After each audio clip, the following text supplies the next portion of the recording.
Assalamualaikum teman-teman. Pagi ini Oi mau ke rumahnya Mas Gatot Subroto di Maleo sektor 9 ya. Nanti kita lihat Mas Gatot lagi ngapain dan kita ngobrol-ngobrol sama Mas Gatot ya. Yuk ikutin Oi ya.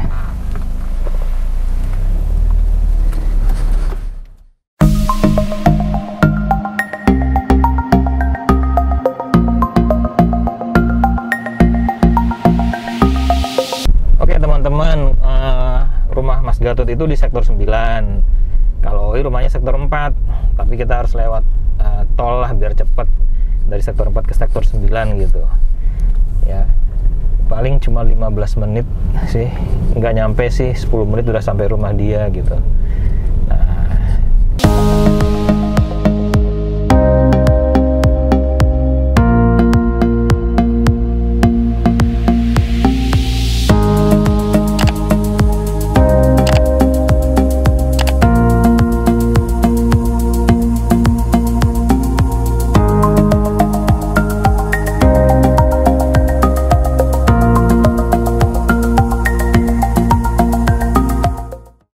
Di Jalan Maleo ya.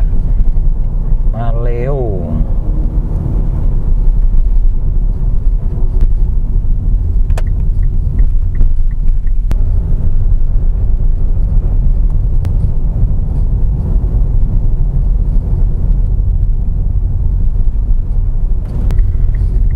Kita udah deket dari rumah Mas Gatot.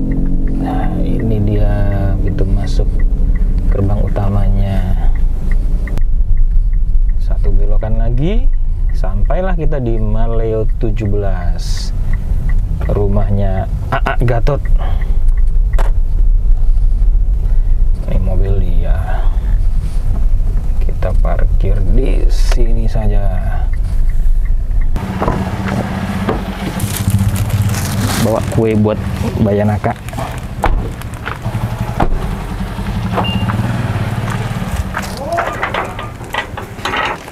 Amat. Ini susah amat sih. Dekat juga nih. Dekat juga. Assalamualaikum. Nah, ini dia rumahnya Mas Gatot. Bude, mana sih Bayanaka? Hei, nonton apa tuh? Ini kue. Oh, ini cucunya Mas Gatot. Jadi saya bukainnya gini. Awas jatuh. Nih, bukanya gini. Potongin sama mama, sama ibu. Ini kuenya enak tuh. Jangan jatuh. Oh, jatuh. Duduk dulu. Sama ibu, di itu sama ibu dulu. Ya, tar dulu.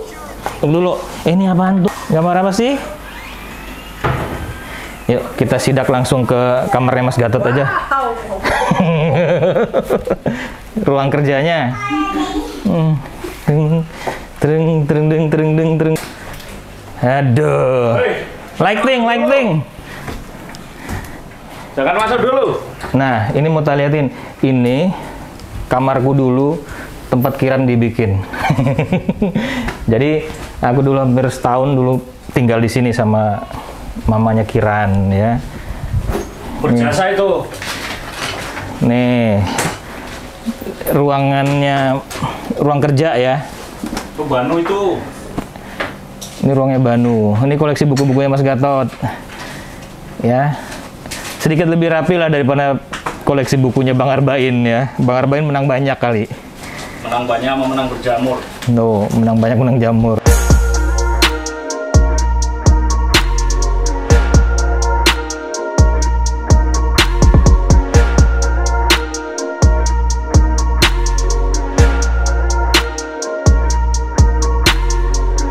Aku dulu sering baca-baca buku Mas Gatot. Nih C. Govara. Sang Pangeran. Dulu aku sering baca, mana dia ya? Dulu aku sering baca bukan buku foto, buku cerita. Babat Tanah Leluhur dulu. Babat Tanah Jawi. Babat Tanah Jawi ya. Ada di situ Kang, Bapak tangan Jawa ada di situ. Norwegian Wood. Bacanya Norwegian Wood. Tapi belum pernah ke sana. Mau ngomong gitu kan? Tapi belum pernah ke sana, ya. Bacanya sih Norwegian Wood. Kayak tuh bukuku ada di sini dong. Tuh di Sandradi. Di ruangan ini Buku itu pertama. setiap minggu dirapikan, dalam waktu setengah hari kembali lagi berantakan seperti semula. Kalau ruang kerja rapi itu berarti orangnya nggak bisa kerja atau nggak pernah kerja. Ada buku Si juga. Ini buku Si yang pertama, Magnificent Indonesia, yang dibikin sama Kemilo Publishing. Kamera apa nih? Fuji Film itu. Fuji Film. Fuji Film. Iya, Fuji Film GX dulu standarnya apa? Standarnya Fuji Image Plaza pakai itu. Ya, ini bener nih namanya Fuji Film karena masih pakai film kan? Iya. Kalau sekarang tuh aneh. Kalau fokusingnya gini dak? Nih fokusingnya gini. Ini fokusingnya apa vokaleng? Fokusing. Ini kan fix, lensanya fix 190.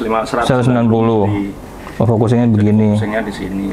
Oh. Masalahnya ini kan sudah pakai baterai lithium zaman waktu itu. Cuma ininya harus sudah cari lagi sama cari chargernya. Nih. Nyopotnya sebentar, juga agak lupa tombolnya. Ini berarti F190 jatuhnya berapa? 9 dia turun dong ya jadinya. Ya, ini jadinya 85. Ini buat potret sekitar 105 kali ya, 105 atau 135 gitu. Aku nggak hafal. Karena ini kan 6x9 nih. Iya. Formatnya. Masih fungsi nggak sih? Masih. Cuma baterainya tidak. Ini baterainya. Oh, ini pakai. Ini sudah pakai lithium ya. Karena ini kan standar sebenarnya. Dulu Fuji Image Plaza tahun 90-an sudah pakai ini, Kak. Ini makanya zaman dulu foto tuh mahal. Iya. Ya, zaman dulu biaya foto studio segala macam tuh mahal karena ya peralatannya juga mahal dan jarang sekali. Tidak segampang zaman sekarang gitu. Iya. Zaman sekarang gara-gara serba gampang serba mudah. Ini gini nyopotnya nih gini nih. Miring gini bisa dicopot. Filmnya segede ini. Dia pakai itu udah slide ya? Magasin. Oh, bisa slide bisa. Ini nanti dibuka. Masih ada filmnya nggak ya? Jangan-jangan angus dong kalau ada filmnya. Filmnya angus. Nggak usah dibuka lah, biarin aja. Jadi bisa landscape, bisa potret. Jadi bisa tinggal diputar. Tuh bayangkan zaman sekarang buat foto studio simpel banget, kameranya kecil, semua serba kecil. Nah, dulu ribet banget. Ini kalau buat format landscape, kalau buat format potretnya langsung diputar. Tuh portrait. Yang jadi cuman buat pas foto. Iya, dulu banyak kan pas foto aja kameranya pakai kayak gini gendeng. Cuman pas foto doang ini. Ini buat itu jendela bidiknya ya. Udah kotor sensornya. Sensor. Apa ya? Bukan sensor ya pakainya ya. Mirrornya ya. Iya. Mirrornya. Oke. Di sini tuh biasanya buku kuliah sama buku agama. Sebelah sini dulu aslinya. Buku-buku zaman kuliah dari D3, S1, S2 itu di sini. Terus ini buku-buku yang ringan, buku-buku penting di situ, sama buku-buku non fiksi di sana. Nah, fotografi yang penting-penting juga di situ. Terus bukunya teman-teman banyak di sini nih, Dak. Ini karya teman-teman dulu banyak di situ, tapi sekarang udah nggak muat lagi gitu. Ini beberapa di situ sih, udah di situ. Bude Hermandari udah di situ. Buku Ruta 77-nya Bude Hermandari ya. Ada di sini. Ini ada kiriman buat di review beberapa produk. Ini sih barang gratisan, ya kan? Gratisan, sudut ya habis review kan dipakai. Produk dalam negeri itu udah. Berat amat. Jadi baru megang, wah berat amat.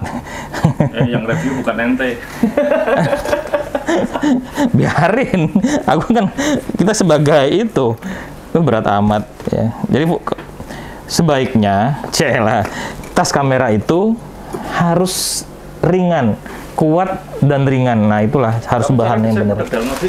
Kalau desainnya bagus nih. Aku nggak mau ngomong dulu, soalnya nggak tahu. Ini kan Mas Gatot yang review. Biasanya quality control sama resleting produk dalam negeri itu. Ya itu tadi, itu problemnya di bahan. Ya teman-teman bisa lihat ruangannya sedikit beradab dibandingkan ruangan Bang Harbain. Bang Harbain mejanya kita nggak bisa lihat apa-apa kan, kabel semua. Ini masih oke lah. Ini analisis saham. Tapi kan analisis bola. Bola, MPL. Kita belum ngobrol apa-apa dan saya juga belum mengenalkan Mas Gatot kepada teman-teman, tapi udah ngacak-ngacak aja dulu. Nanti kita di bawah aja ngobrolnya ya. Yuk kita ke bawah sambil intip-intip lagi barangnya.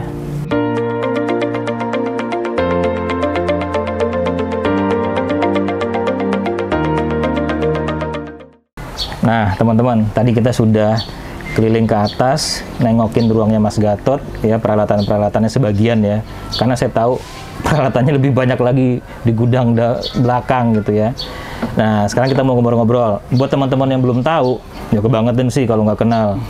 Ini Mas Gatot Subroto, ya. Salah satu tokoh fotografi Indonesia yang setengah tua, ya. Provokator, biang kerok, ya, musuh bebuyutannya Bang Harbain kalau di sosmed. Ya. Nah, sedikit saya ceritakan dulu tentang Mas Gatot ini. Saya kenal Mas Gatot tuh tahun 2005. Lucunya, perkenalannya tuh unik. Mas Gatot itu peserta trip hunting saya waktu belum pakai nama Kemilau Indonesia gitu. Jadi perjalanan trip dari Jakarta ke Jogja naik bus. Nah, ini peserta yang bengal yang saya omelin pertama. Hunting bodoh itu. Hunting bodoh. Habis di jalan. Zaman dulu nggak naik pesawat, naik bus mau aja lagi. Yang pesertanya naik bus juga lewat jalur selatan lagi. Oh, ya kan? Diomelin, telat. Orang hunting jam berapa, pagi-pagi telat. Ternyata kakinya sakit. Jadi itu perkenalan tahun 2005. Nah, Mas Gatot, kalau dari segi fotografi, teman-teman bisa cek di Instagramnya, karya-karyanya seperti apa. Tapi yang sudah pasti, karena fotografi itu dinamis. Dan fotografer itu biasanya juga ada rasa jenuh di mungkin satu genre, bukan jenuh ya, tapi pengen nyari-nyari sesuatu yang lebih, sehingga kalau saya melihat foto-foto Mas Gatot dulu sama sekarang tuh jauh banget berbeda. Ya, dulu jagoannya landscape, hampir semua lomba di sana pasti ada nama Mas Gatot. Nah, yang topnya dulu tahun berapa Mas Garuda? Yang 2009. 2009 Mas Gatot itu juara Garuda yang pertama ya. Oh, iya, bukan dong. Udah ketiga, Garuda Foto Kontes yang ketiga. Sorry, Garuda Foto Kontes ketiga, tapi juara pertama. Ya, waktu itu kontes foto Garuda itu yang paling bergensi di Indonesia karena mengumpulkan ribuan puluhan bahkan belasan ribu foto bahkan dari luar Indonesia. Terus nanti nominasinya dikumpulkan dan diajak hunting untuk grand finalnya. Nah, Mas Gatot pemenangnya dulu, ya. Yang pertama nggak ikut lomba tapi dapat hadiah. Nah, situ hebatnya orang Padang ya itu tadi, nggak ikut lomba tapi bisa dapat hadiah. Gimana caranya? Nanti tanya dia, ya. Nah, itu 2009. Saya juga dulu pernah tinggal bareng sama Mas Gatot. Maksudnya kita bukan hombreng ya, tinggal bareng di Solo gitu, ya. Tinggal bareng di Solo. Terus selalu hunting kalau weekend, kalau Mas Gatot nggak pulang ke Jakarta. Dulu Mas Gatot tinggal di Solo, ya, karena dinas di sana. Udah berapa tahun ya, Mas? 4 tahun ya? Lebih ya? 4 tahun di Solo dari 2006. Iya, 4 tahun. Nah, saya juga di Solo. Waktu itu saya juga ada tugas kantor di Solo. Jadi kita tinggal bareng waktu itu. Nah, hunting juga bareng. Jadi kalau nggak pulang ke Jakarta, ya kita nyusuri pantai selatan. Masih gila landscape lah zaman dulu, landscape HI. Ya Solo kan banyak spot ya, HI-nya, landscape-nya. Maksudnya Solo udah sampai ke Pacitan lah. Semua deretan pantai selatan itu udah kita jelajahi lah waktu tahun 2006 ya itu dulu. 2006, 2007, 2008 gitu. Nah, sekarang Mas Gatot salah satu brand ambasadornya Fujifilm Indonesia ya. Tuh, teman-teman bisa lihat tuh stylenya, kaosnya Fujifilm gitu. Terfujilah gitu. Ini dibilang buzzer. Buzzernya Fuji. Paling tua lagi setelah Pak Agus. Nah, jadi sebenarnya kalau mau diceritain ya, cerita-cerita waktu masih tinggal di Solo tuh banyak banget. Ya Mas Gatot ya. Kita hunting. Kalau cerita hunting biasa, cerita konyolnya dong. Bukan. Kalau kita tuh jalan, itu nggak pernah akur. Dari dulu sampai sekarang sih selalu ribut. Jadi saya tuh nggak pernah satu visi sama Mas Gatot. Nggak pernah satu visi, nggak pernah satu apa, tapi tetap jalan gitu. Mau nyetir pun ribut. Kalau dia yang nyetir atau saya yang nyetir, kita selalu berantem. Dari 2006 di Solo itu, ya kan? Jangan dibilang ntar cita-cita konyolnya lagi pas waktu mana ke Kelayar ya, di Pacitan ya Mas ya. Jadi apa? Kalau dihitung kerugian materialnya banyak itu sebenarnya. Tapi ya nggak apa-apa lah. Namanya kalau nggak ada proses gitu kan. Nah, jadi teman-teman ya, saya itu punya kamera pertama itu yang kamera digital ya, itu Nikon D50. Tapi saya belajar fotonya sama Mas Gatot pakai Fuji zaman dulu. S5 Pro, S5 bukan, Pro. sebelumnya S2 Pro. S3 Pro. S3 Pro dulu ya. S3 Pro. Jadi saya pernah motret, Mas, aku mau motret wedding nih. Kameranya yang kerenan dikit lah, masa pakai D50 jangan gitu kan. Ini karena dibayarnya mahal nih sama orang gitu. Asisten itu. Asisten ya, asisten waktu itu. Pinjam lah S3 Pro waktu itu ya. S3 Pro lensanya 2870 Nikon. Nah. 28. Iya, 2870 Nikon ya. Jadi kalau zaman dulu kamera-kamera Fuji itu lensanya Nikon. Ya, jadi mounting Nikon gitu. Terus habis itu pinjam S5 Pro. Udah kayak milik pribadi lah, saya kemana-mana hunting, bawa trip segala macam pakai S5 Pro. Sampai rusak itu? Sampai nggak bisa dipakai lagi gitu. Ya, jadi museum lah, itu kan kenang-kenangan. Kalau barang nggak rusak dipakai itu ya nggak dipakai berarti, ya kan? Tapi sekarang suka jelek-jelekin Fuji itu, nggak tahu dia dulu belajarnya pakai Fuji itu. Kalau jelek-jelekin Fuji ngapain tuh? Tuh aja kameranya pakai Fuji, ya kan? Iya, alasannya kenapa pakai Fuji? Murah. Oh. Ya, jadi simple. Kalau saya motret murah, kalau hasilnya sama-sama atau beda-beda tipis sama yang lain, ngapain beli kamera yang mahal? Toh kebutuhannya hanya untuk sosmed, ya kan? Kebanyakan sosmed.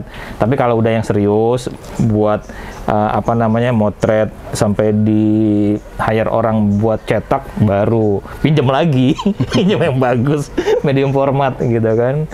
Nah, Mas, jadi gimana Mas? Pandemi gini motretnya piye? Beberapa kali nggak tahan juga sih, motret gitu. Tapi aku kan bukan seperti fotografer profesional pada umumnya yang dia harus motret baru hidup gitu kan. Iya. Aku kan pekerjaan utamanya masih ngajar di Kementerian Keuangan di Pusdiklat. Jadi motret nggak motret sih tetap dibayar. Ya orang rumah dibayar gitu. Orang gajian, jadi nggak mikir pandemi. Cuman motretnya ya. Tapi kan duit laki-laki nggak ada, duit laki-laki nggak ada. Bukan duit laki-laki, biaya kenakalan biasanya. Biaya kenakalan itu misalnya dari workshop atau ngajar segala macam ya. Sebelum pandemi itu jadwal sampai Juli itu sudah ada, biasanya sebulan kan ada 2-3 kali ya, kayak gitu kan, itu kan duit laki-laki. Kebetulan memang di fotografi aku sejak berapa tahun terakhir aku lebih memilih sebagai di fotografinya, di educationnya, di bagaimana kita melakukan pembelajaran fotografi. Jadi bukan, kalau sebagai fotografer profesional udah banyak gitu. Jadi mengedukasi aja itu. Nah.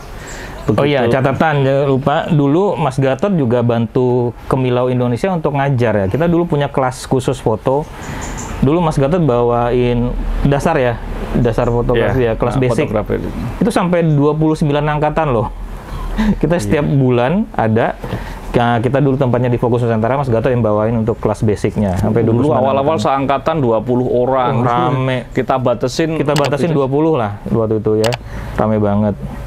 Nah, saya nggak tahu nih, saya bilang, Mas Gatot dulu waktu sama saya, motretnya tuh bukan full sih, landscape ya, kebanyakan landscape 70%, sisanya human interest. Dulu kan Steve McCurry-an, ya, Steve McCurry-an gitu. Jadi, tenang, banyak settingan. Apa kalau sih? Settingan kecil ya maksudnya, settingan. Oh, Pak, mukanya begini sedikit ya, gini. Itu biasalah gitu. Nah, tapi dalam perjalanan terakhir seperti saya bilang di awal, foto Mas Gatot bergeser sekarang. Lebih banyak ke street ya, sampai foto-foto beliau itu dipakai sama orang Jepang sana buat banner segala macam, tapi temanya street. Kenapa sih sampai bisa berubah seperti itu? Prosesnya seperti apa, Mas Gatot? Ya udah tahu sendiri, aku kan orangnya bosenan gitu. Jadi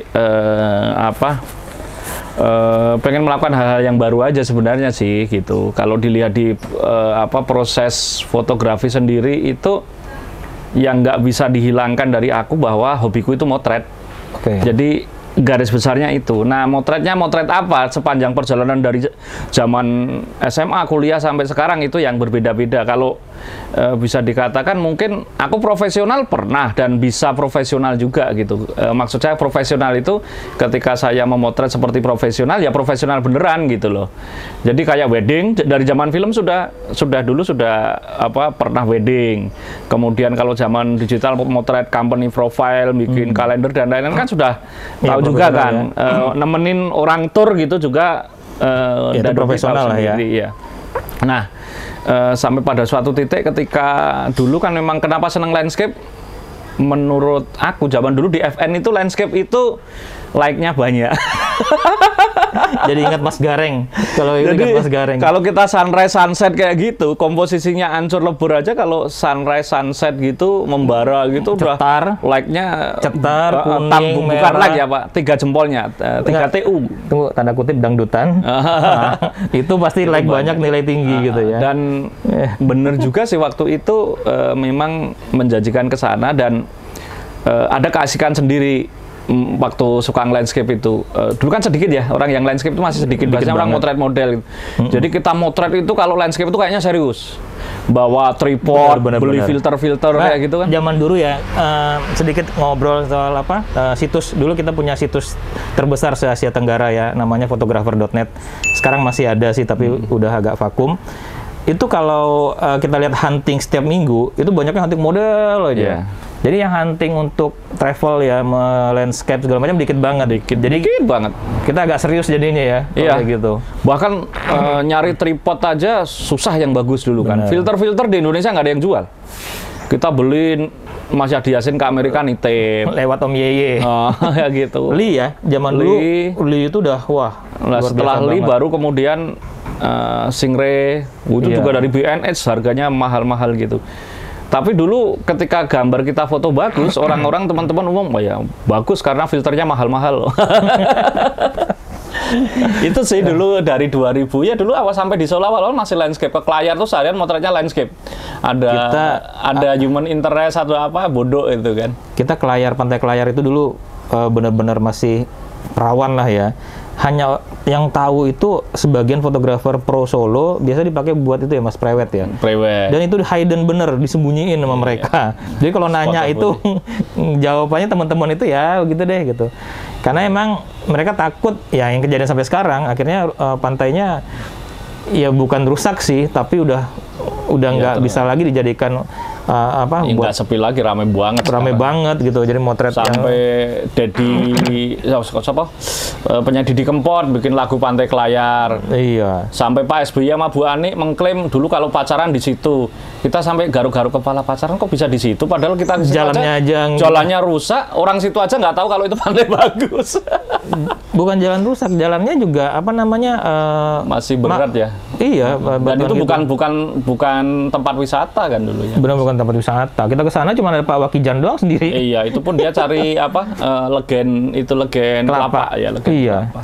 Jadi ya itu balik cerita tentang Klayar. Nah, lucunya Mas Gatot juga pernah fotonya juara 1 lomba foto Pacitan. Fotonya di Klayar. Yang lucunya panitianya nanya, "Ini di mana ya pantainya ya?" layarnya sebelah mana ya? Sebelah mana gitu, itu lucu. Jadi Mas Gatot jangan ditanya, kalau zaman dulu ya, kalau sekarang kan banyak teman-teman fotografer selebriti ya belum kenal mungkin ya. 2006, 2007 sampai 2009 itu lomba-lomba foto tuh nama Mas Gatot. Ya lomba foto itu kan kedua dah setelah landscape kan waktu itu kalau benar. Motret landscape kok lomba foto kok jarang menang gitu kan. Iya. Stepanos Hani kok motret budaya, motret apa gitu menang terus, kan kesel ya. Akhirnya habis itu kan sering ikut-ikut motret budaya gitu kan. Perang Pandan kita ngikut, dan lagi-lagi zaman dulu acara-acara seperti itu yang motret masih sedikit. Jadi gila motret budaya itu ke Bali, nginep di sana, ke Madura kayak gitu. Kita mah zaman dulu keliling gitu ya, maksudnya. Tapi lebih rajin zaman dulu ya kita sebenarnya ya. Yang prinsip itu satu hal yang selama ini aku pegang, ternyata kalau kita konsentrasi belajar sesuatu dan kita punya tujuan tertentu di situ, ya sebenarnya akan kita dapatkan. Jadi perlu kita membuat goal. Dulu kan pengennya, wah aku harus ikut lomba foto biar menang, kayak gitu kan? Betul. Garuda foto harus menang kayak gitu. Pada akhirnya kita konsentrasi mempelajari foto-foto apa yang aku harus belajar, harus potret kayak gitu kan. Ternyata sampai pada suatu titik dapat beneran gitu. 2009 ini kalau ikut lomba, rasanya setiap ikut lomba menang zaman dulu ya. Iya, aku ingat sih. Nah, ini mungkin tips buat teman-teman yang zaman sekarang kan juga sering ikut lomba ya. Nah, kira-kira bagaimana sih potensial fraud KTA? Gangguin aja orang lagi ngobrol.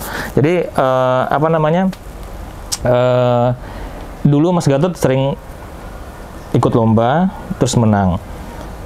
Kalau tips sih kata ke Bang Arbain, mana ada tips? Kalau ada tips semua orang akan begitu gitu. Tapi setidaknya apa sih yang harus dilakukan pertama?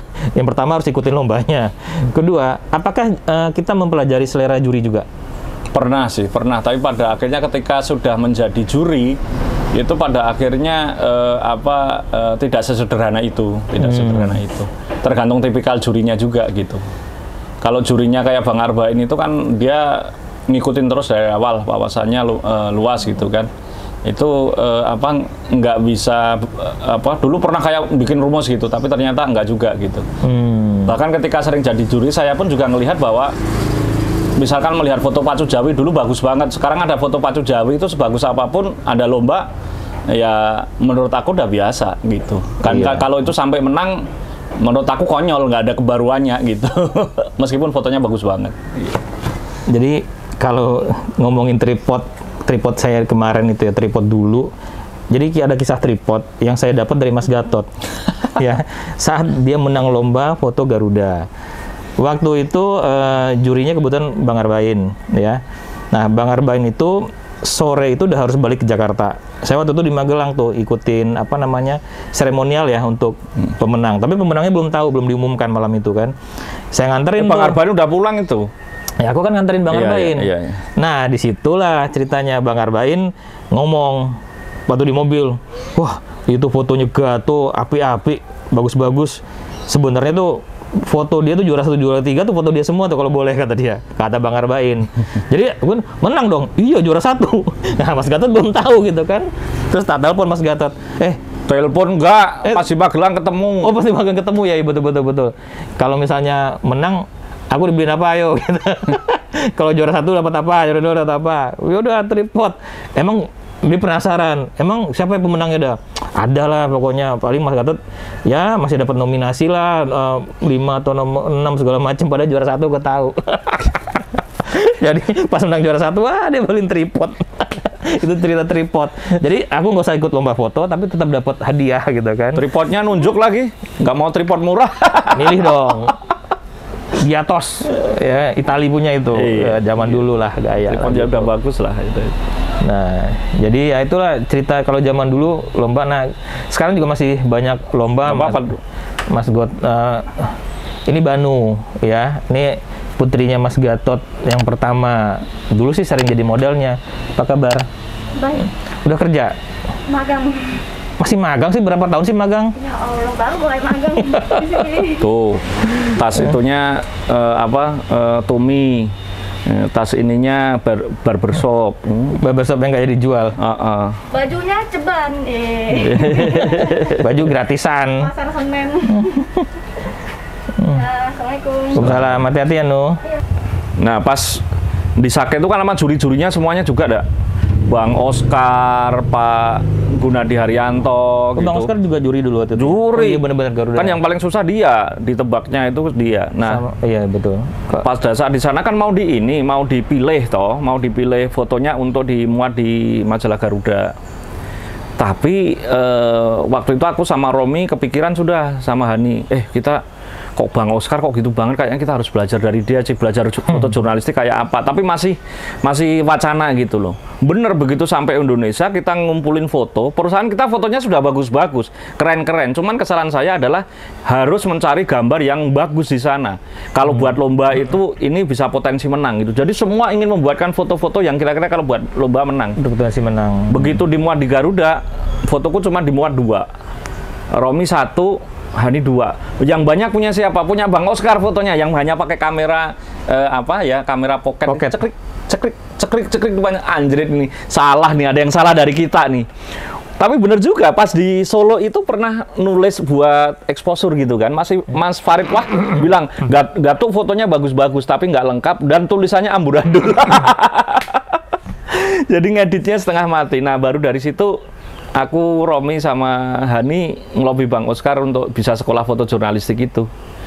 Catatan, sekedar info, Romi itu Mas Romi Perbawa yang barusan ngeluarin buku, judulnya apa? Bahasa Timur ya? Aunio Laim ya, apa itu? Iya, Mas Romi itu dulu juga bikin buku pertamanya tentang Sumbawa ya? Sumbawa, Rider of Destiny ya.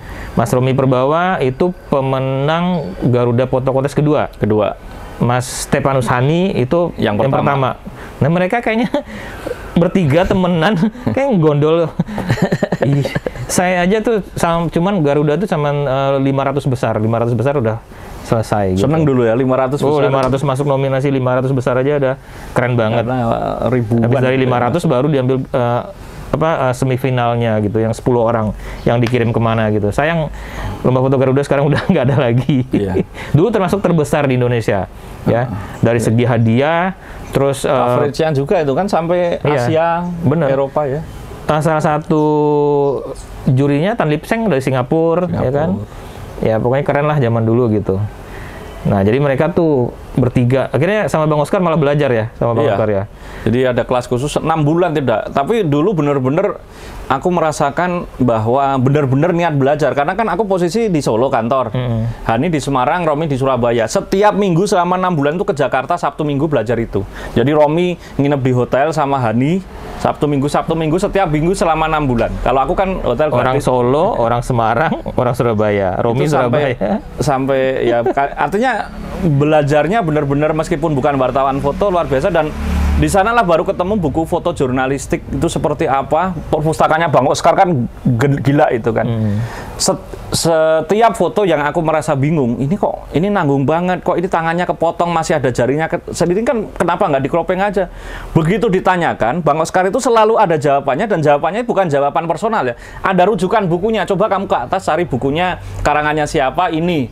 Di bab berapa itu dia bahas masalah ini, tak cari bukunya bener ada jawabannya gitu. Jadi foto jurnalistik itu ternyata tidak sesederhana yang kita bayangkan gitu. Nah, baru dari situlah sedikit bergeser tadinya ke arah foto lomba, foto budaya, kemudian lebih ke arah foto jurnalistik dan dokumenter. Nah, ceritanya juga pas minta belajar kelas khusus di antara itu juga nggak gampang ya sama Bang Oscar ya. Soalnya nggak ada kelas khusus harus adanya waktu itu kelas reguler. Kelas reguler itu tiap hari masuk. Sementara kita kan biasanya cuma Sabtu Minggu. Tapi otaknya Romi emang otak. Pakai itu ya, kayaknya sogokannya botol dulu ya kayaknya. Sama Bang Oscar nyogoknya botol otak dulu deh. Otak dia jalan. Bang Oscar itu kan seneng minuman yang unik-unik gitu kan. Ya air kata-kata lah. Nah, pas dari Jepang itu dibeliin sake yang mahal sama Romi. Jadi diajak minum sake mahal gitu sama dia, terus di lobi gitu. Akhirnya Bang Oscar bilang, nggak ada sih program reguler, tapi ntar gua bilang sama kepala sekolahnya deh, kayaknya kelas khusus itu Sabtu Minggu perlu juga diadain. Nah, kita sudah ngelobi ada kelas khusus, udah gitu pendaftarannya nggak perlu pakai tes lagi kan, yang lain dites dulu tuh, baru masuk. Kalau memenuhi syarat masuk. Dia udah bilang ini 3 orang sudah nggak perlu kau tes teknis fotonya, sudah. 3 orangnya juara lomba Garuda semua aja, ya kan. Jadi poin di sini juga ya, walaupun sudah juara pun tetap kita belajar itu perlu ya Mas Gatot ya. Jadi sampai sekarang gue masih belajar. Iya, cangkir kita itu harus selalu kosong lah. Jangan udah merasa menang lomba ini tapi udah nggak mau belajar terus ya itu kurang bagus sih ya. Jadi biar gimana pun, karena namanya ilmu apalagi di fotografi itu dinamis ya Mas. Dinamis dan benar-benar selalu ada perkembangan ya, mau dari segi teknik dari peralatan dan segala macam, apalagi yang namanya kreativitas ya Mas. Nah ini bicara kreativitas nih, kreativitas di fotografi itu penting. Sekarang paling penting itu, paling mahal dibayar sekarang kreativitas. Kalau dulu kan teknis sama peralatan gitu ya, itu ada tarifnya zaman dulu. Nah sekarang peralatan itu udah lebih gampang didapat. Yang beda tuh kreativitas ya. Kita juga pernah bahas di Obras ya sama Bang Arbain soal kreativitas. Jadi, siapa yang larang gitu? Kalau Bang Arbain itu ngegas terus. Idenya luar biasa gitu kan, dan soal kreativitas seluas-luasnya gitu, karena siapa yang larang gitu kan. Nah, pandangan Mas Gatot ya, sekarang ini apakah fotografer-fotografer muda ini untuk hal kreativitasnya itu lebih dari yang lain atau stagnan atau bagaimana? Ini kita lihat dari karya-karya yang beredar lah, termasuk di lomba foto. Ya. Nanti aku juga akan nanya kreativitas itu yang seperti apa sih gitu kan? Ya kan? Karena orang juga banyak nih dibilang kreatif, tapi fotonya sama semua nih. Ya, pandangan Mas Gatot gimana soal kreativitas seperti itu? Ya namanya kreatif itu kan, kalau Einstein bilang itu nyontek tapi nggak ketahuan itu. Jadi kita bisa kalau di foto ya bisa membuat foto yang orang lain belum pernah sajikan seperti itu gitu loh. Jadi bukan hanya masalah kualitas foto. Kalau kualitas foto ya itu tadi, kita settingan ke tempat mana, fotonya jejer, fotonya sama bagusnya gitu. Tapi apakah kreatif? Bahkan ketika dia tidak menggunakan otak kanannya sama sekali, yang kanan motret apa dia ikut aja. Itu kan nggak menggunakan otak kanannya sama sekali, jadi foto ya. Ya terus kalau lomba foto suruh menang ya agak susah. Tapi gini sekarang pelaku industri itu, apalagi kalau kita ngomong anak muda, sekarang pelaku industri itu sudah 75% generasi Z. Generasi kita, generasi X itu sekarang sudah mulai tipis. Baby boomers, generasi Bang Arbain ke sana sudah semakin sedikit lagi gitu. Itu jadi pasarnya kondisinya seperti itu. Jadi meskipun saya secara selera itu masih generasi X, tapi aku mau nggak mau aku harus sudah melihat peta bahwa sekarang itu industri itu mereka yang punya, mereka yang punya YZ itu ya. Kemampuan menjual dan kemampuan mempackaging dagangan dalam tanda petik di fotografi, anak-anak milenial jagonya gitu. Dan peran sosmed berperan sekali ya untuk itu.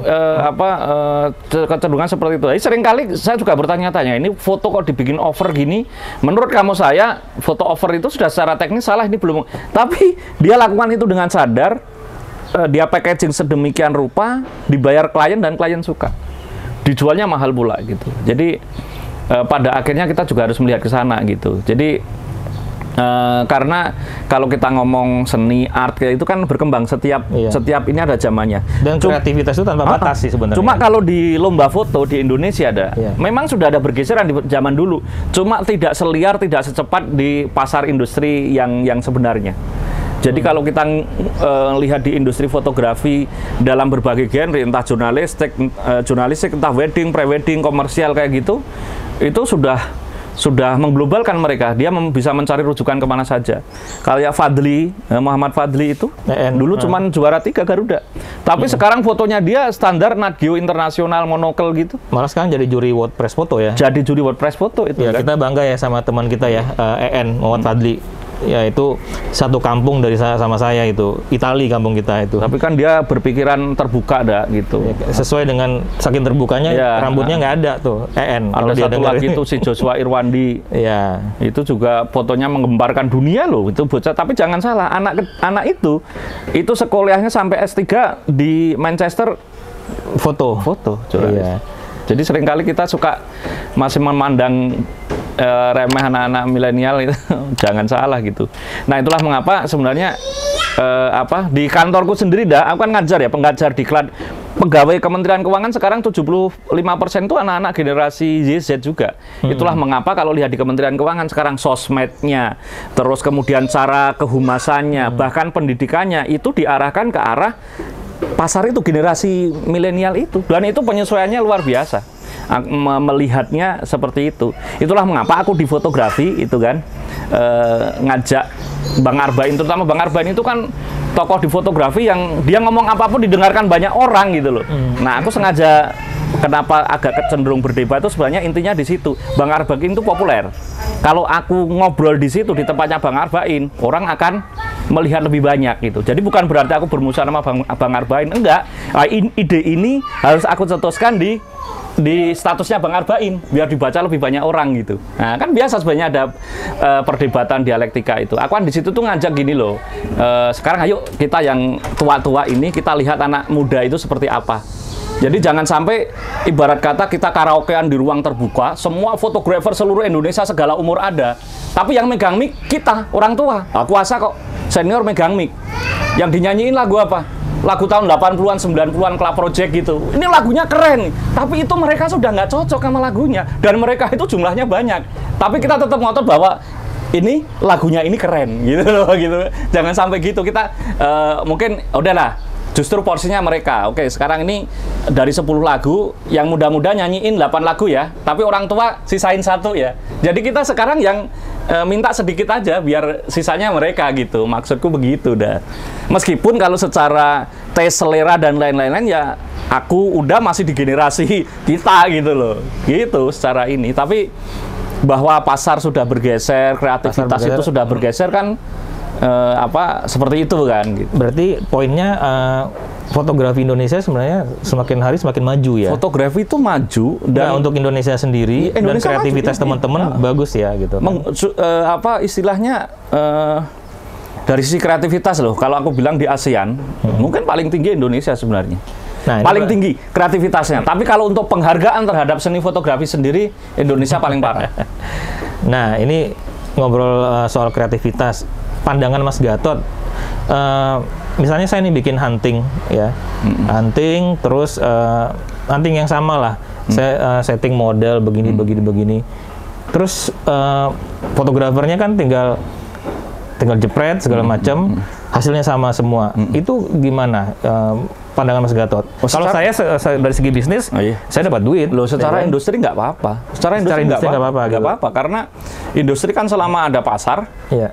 Selama ada pasar dan mereka mau beli, mau kita jual dengan harga berapapun, kalau dia mau jual, ya nggak apa-apa. Itu realita industri kan seperti itu. Kalau lihat di Cina, dulu ya kita pernah ke Guilin itu, tempat-tempat yang itu sudah dibuatkan stage khusus untuk memotret, tempat tripod dan lain-lain. Itu Cina tahun 2012-13 ya. Indonesia sekarang baru sadar sekarang, buat tempat selfie dan lain-lain kan baru sekarang. Nah, itu kan atas nama industri kan gitu. Industri alam. Enggak, kalau yang misalnya kita bikin bener ya kayak dulu hunting model lah, atau modelnya kita apain segala macam gitu kan. Ya menurut aku sih nggak apa-apa dah gitu. Karena gini loh, itu industri. Industri itu tadi kan, keniscayaan industri kan kayak gitu. Setiap kita menawarkan ada yang beli, oke. Tapi kemudian pertanyaannya adalah buat si fotografer bagaimana gitu. Nah kalau buat si fotografer ya kembali ke masing-masing. Misalkan foto settingan kayak teman-teman yang di mana yang di Serpong. Aku kan dulu sering bikin ke Myanmar. Iya. Itu full terus peserta. Iya. Karena aku settingin. Iya. Settingin di perahu, ya kan? Tapi kan aku yang ngatur perahunya seperti ini. Nanti untuk si fotografernya kembali ke mereka ada.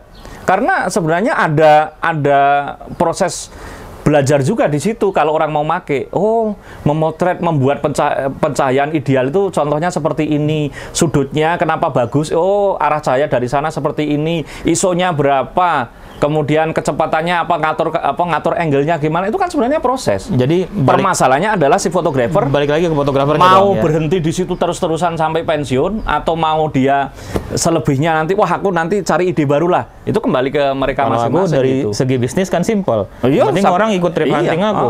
Tak settingin mongnya begini, lighting begini. Iya. Tapi kan aku yang ngeset. Iya. Mereka tinggal F berapa, speed berapa, jepret. Cuman kan kasihan sama fotografernya sebenarnya ya, aku ya.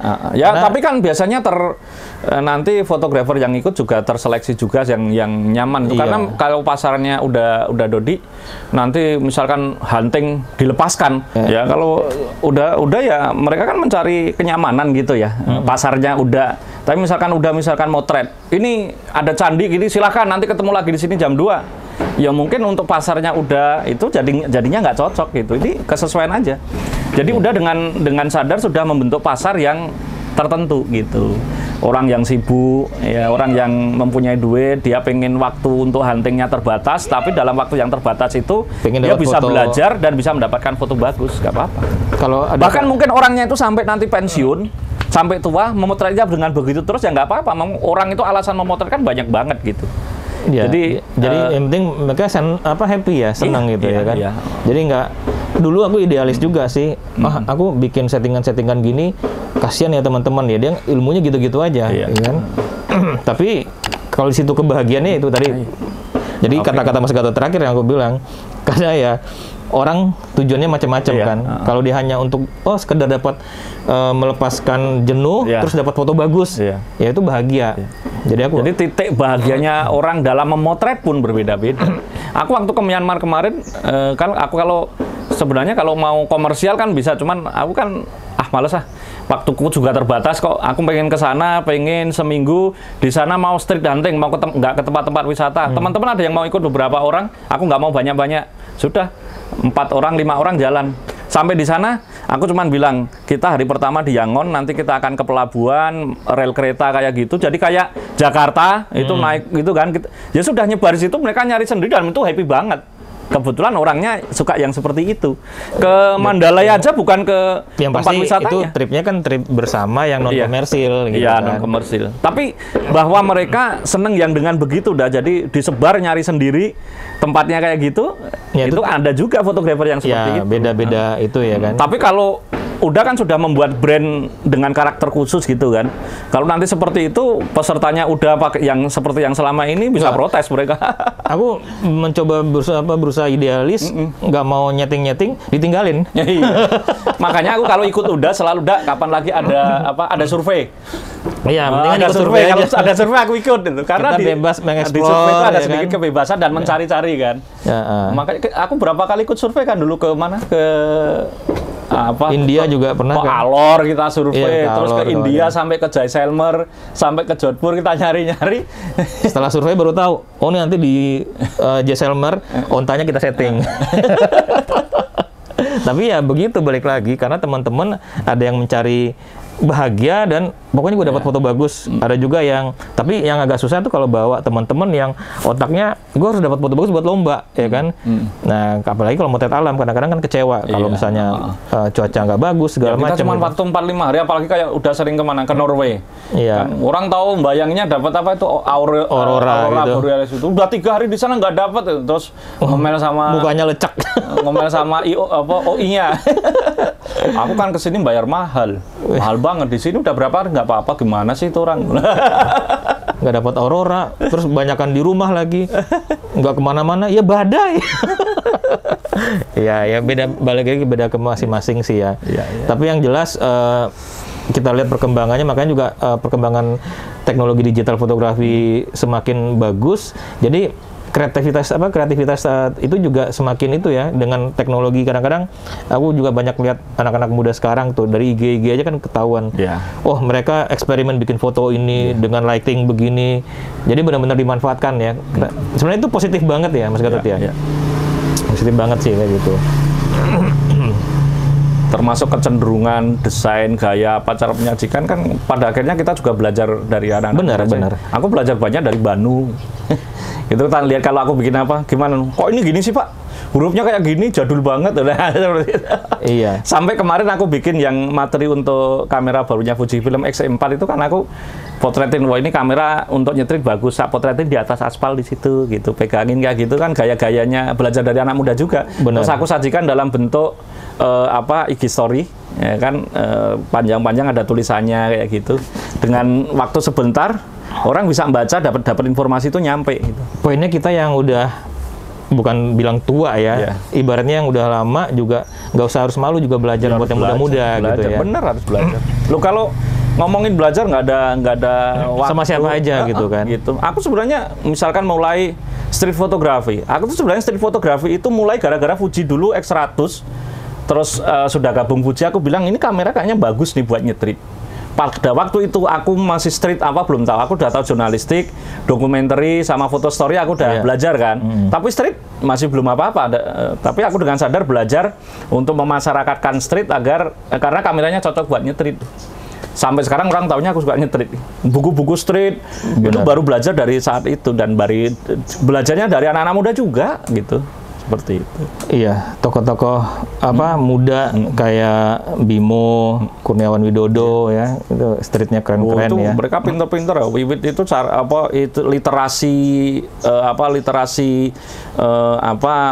referensi fotografinya luar biasa. Aku kemarin nge-zoom sama dia sama EN, anjir itu anak-anak muda melihatnya dan dia sudah bisa membaca buku bahasa Inggris itu sudah kayak makan kacang goreng enggak? Kalau kita kan sering ini apa ya? Kalimat ini masuknya apa? Dia sudah kayak ini. EN kan kuliahnya sastra Inggris. Iya, lebih gampang dia memahamin. Nah, seringkali kan kita belajar dari situ. Aku dulu waktu di stan agak curang itu udah.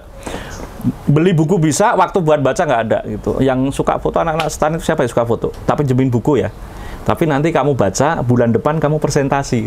Wah, presentasi bulan depan. Wah, aku tahu isi buku itu. Seru lah. Nah, Mas, kalau misalnya nih mau hunting ya, nyetrit, punya bayangan pengen kemana sih sekarang ini? Sebenarnya street yang pengen daerahnya, spotnya lah gitu. Indonesia atau luar Indonesia? Luar Indonesia. Luar Indonesia banyak sih yang menarik kayak di mana Eropa Timur kayaknya masih asik gitu dah. Kayak di mana di Budapest, di negara-negara Eropa Timur itu kayaknya masih asik. Iran kemarin bagus ya, Iran tuh bagus. Sebenarnya kalau secara ini Maroko keren, cuma orangnya nggak enak. Jadi kayak India itu menurut aku untuk nyetrit seenak-enaknya nyetrit gitu, untuk laki-laki ya, untuk laki-laki gitu India, gitu. Kalau Maroko kurang nyaman dengan orangnya nggak suka itu ya di foto ya. Sedang aku mungkin harapanku sih nanti bisa ke Eropa Timur itu kayaknya orangnya masih mirip-mirip orang Asia. Oke, jadi tunggu trip ke Milo Indonesia ya, ke Eropa Timur ya. Tapi bukan motret landscape kali ini, kita nyetrit di Eropa Timur. Mungkin negara-negaranya ya kayak Budapest, Kroasia gitu, Hongaria kan, ya. Hongaria gitu. Enak juga. Oke. Masih pengen landscape nggak sih? Masih, tunggu nge-landscape. Kalau nge-landscape karena ada tanda kutip dari Fuji, enggak, karena pandemi itu aku sekarang landscape dah. Selama pandemi ini aku ke Sawarna sudah 2 kali, Gunung Kidul sekali, ke Lumbayan kemarin yang itu bukan karena proyeknya Fuji, bukan? Enggak, sendiri. Karena aku ingin motret, terus pandemi. Motret di tempat kebanyakan kayak gitu kan, ngeri-ngeri juga. Di Jakarta aja kan aku nyetrit sekarang agak jaga jarak. Aku kemarin justru pakai ini lensa tele ini. 70-300 aku ngambil detail-detailnya Jakarta, jadi bisa motret dari jauh-jauh kayak gitu, gedung-gedung, kemudian ada gereja, ada masjid kayak gitu kan. Ini masih lucu-lucu. 70-300 APS-C. Jadi jadinya 105 berapa? 450 F berapa sih? F 3,5 sampai 5,6. Oke sih, sekarang lensa sekarang itu autofokusnya lebih kenceng. F4 sampai 5,6. Autofokusnya nggak seribet zaman dulu. Dulu kan Fujifilm generasi pertama dulu sekarang iya. Udah nggak ada suara gitu. Dan ternyata kemarin aku pakai ini dari Sudirman sampai Tamrin. Itu banyak banget yang menarik juga ketika sesuatu kita lihat dari jauh. Kan jadi banyak itu detailnya. Oke. Nih Mas, ini udah waktunya mau Jumatan ya. Mungkin next kita akan bikin ngobrol-ngobrol lagi lah, kita rekam lagi sama Mas Gatot. Nah sekarang untuk yang ngobrol kali ini kita pengen Mas Gatot ngasih itulah sedikit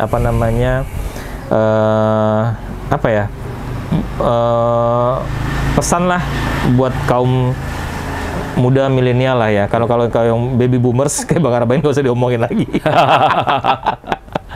Pesan-pesan lah buat teman-teman yang masih muda, ya gimana Mas? Oke, kalau pesan-pesan yang muda itu memang gini, di dalam kita belajar semuanya, termasuk di fotografi itu namanya belajar itu harus selalu dilakukan dan kita bisa belajar dari mana saja. Gitu. Generasi milenial memang tempatnya kreativitas dan sekarang pasar mereka punya, jumlah pun mereka sekarang mendominasi. Teman-teman yang muda ya apa yang masih kurang gitu. Kreativitas punya, industri sekarang dipegang ya mungkin nanti tetap berkomunikasi dengan kita yang lebih senior atau yang lebih tua kayak gitu, komunikasi, jaga hubungan gitu loh. Kan kayak kasus Mas Darwis kayak dulu kan dengernya nggak nyaman juga gitu. Padahal itu semuanya nggak salah gitu, itu. Mas Darwis itu juga mempunyai pengalaman dan itu yang muda sopan santunnya juga kurang gitu. Nah yang seperti itu kita harus belajar saling belajar gitu. Kadang-kadang anak-anak muda, teman-teman kita yang masih baru itu alergi juga dengan kata-kata senior gitu, ya kan? Nggak ada sebenarnya kalau aku, prinsip pribadi aku ketika aku belajar di Antara itu juga satu hal yang ditekankan di awal, kita itu egaliter. Iya. Jadi dalam belajar kita tidak mengenal senior junior, itu setara lah kita, semua gitu. Mempunyai sesuatu yang untuk di-share gitu. Nah teman-teman yang muda karena sekarang sudah menjadi pelaku industri, lakukan dengan lebih dahsyat lagi dan buat kami para orang tua itu bisa melihat karya-karya itu yang berkembang ya, lebih dahsyat, lebih orisinil, mungkin Indonesianya lebih keluar gitu. Karena harapannya kalau udah di generasi saya ini bagaimana melihat anak-anak muda berkarya itu bisa menyajikan kalau kita nonton konsernya itu kreatif, semakin kreatif, tidak hanya begitu melulu gitu. Karena itu buat aku membahagiakan sekali sekarang. Karena kita buat yang udah umurnya lebih duluan ini lamban berpikirnya, untuk kreativitas nggak seperti secepat yang teman-teman yang muda ya, dari segi apapun gitu ya. Kita pun juga harus belajar dari yang muda. Benar, kita mungkin kalau udah misalkan sebagai contoh, udah kan masih bisnisnya di tour fotografi. Bagaimana membuka packaging tour fotografi yang lebih kreatif lagi gitu. Bagaimana mendesain kaos, cara menyajikan kaos yang seperti apa. Selama ini kan kalau gitu, kaos ini dilempar-lempar itu, mungkin nanti kaosnya bisa di packaging dengan bagus, ada desain khusus. Ada apa kayak gitu, mungkin itu bisa menjadi menarik sehingga orang itu terkesan bukan hanya dari barangnya dan perjalanannya, tapi juga dengan packagingnya gitu. Itu betul. Dan packaging itu anak-anak muda jagonya. Anak-anak muda jagonya. Setuju sih itu. Jadi gitu ya teman-teman, obrolan singkat kita sama Mas Gatot pada kesempatan ini. Insya Allah kita nanti akan ngobrol lagi, ngobrol yang lain di luar hal inilah gitu ya. Jadi sampai di sini dulu. Pantengin terus channel YouTube OI ya. Thank you Mas Gatot atas waktunya. Thank you, Dak. Kita kalau nggak gini nggak main dia. Sebenarnya sih mau main, orang lagi hutang. Apa sini transfer? Susah pedagang itu. Kegiatan apapun ingat utang dia. Itu si Prida juga nitip pot bunga kosong katanya, mau diisi pot bunga katanya. Oh banyak. Iya gitu. Oke teman-teman, sampai jumpa lagi ya. Assalamualaikum warahmatullahi wabarakatuh ya.